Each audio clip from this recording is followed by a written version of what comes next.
Prisoners of Reddit that served long sentences, what was the biggest culture shock to you once you were released?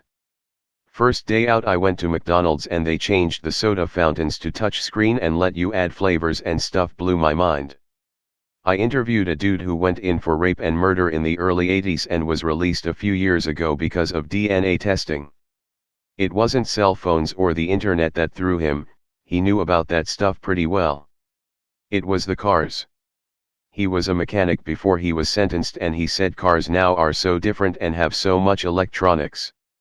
I work at a global fast food chain, and one guy and a woman entered. The guy was covered with tattoos. I was at the register taking orders and overheard the guy say, "What the hell is this?" referring to the kiosk. He and the woman ended up ordering from me and not the kiosk. The dude said to me, "You go away for a while and everything changes. It's crazy." He was a really nice dude and it was kind of wholesome to see the woman teaching him about new technology. A friend's brother went away for about 10 years. Hit and run while he was smoking a bit of weed in his car before school and ended up killing an old man who was walking. He was a nice kid and the man seemed like a nice guy, family guy too. Sad situation all around. He was pretty shocked by everything smartphone apps could do. He knew about this stuff because he was in a low security unit, but he really had a hard adjusting to actually using it.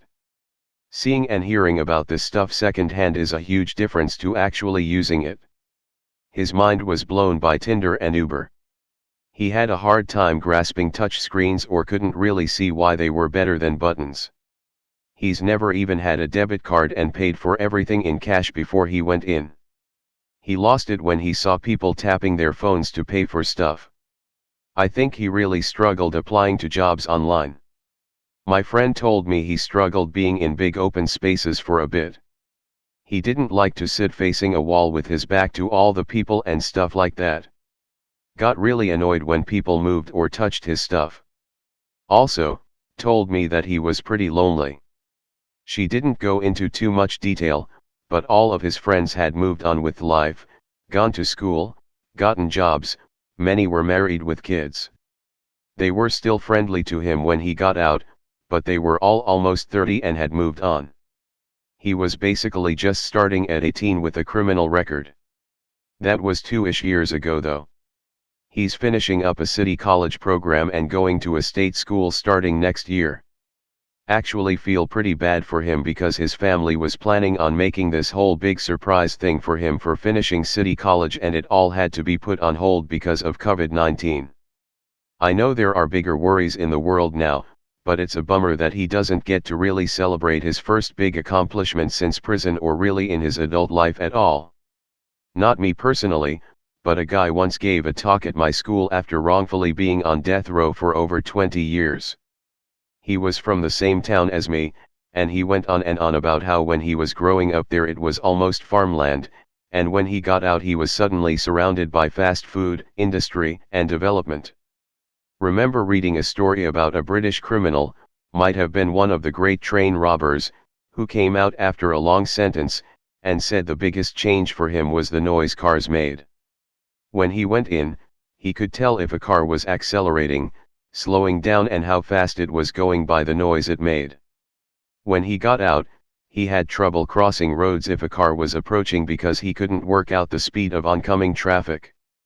Maybe in some ways the world isn't noisier than it used to be? Not me, but my uncle came back from prison after 20 years or something because of something that I am not informed about, probably robbery based on what I've heard. But regardless, here's a funny story. So essentially he came back from jail and he came back to our house just to see the family.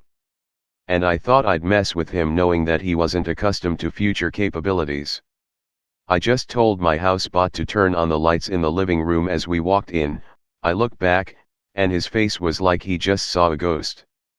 Funniest shit I'd ever seen.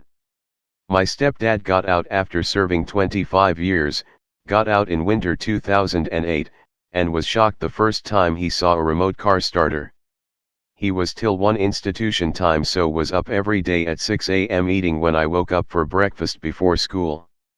He went out to get the paper and saw my mom's car was running without her inside it and came running in and was shocked. "Your mother's car is running but she's still upstairs getting ready for work," he said. I replied, "Yes, she does that to get it warm before she gets in the morning." "So she keeps it running all night long?" he asked. Never occurred to me that I'd have to spend 10 minutes explaining remote starters to a 52-year-old that morning, let alone showing him how it works. Good guy, my stepdad was. My uncle got out of a federal pen after 18 years. He stood in front of the canned meat section for 30 minutes. A friend of mine got on a Greyhound bus and sat next to a guy who asked to use his phone. My friend handed him his iPhone, to which he said, "What is this? How do I use it? I've been in jail for 13 years, to which my friend helped him and bought some beer at the next stop, and they talked about what's new. Not me, but some guy I was listening to said the money had changed so much in appearance he didn't believe it was real money when he was released.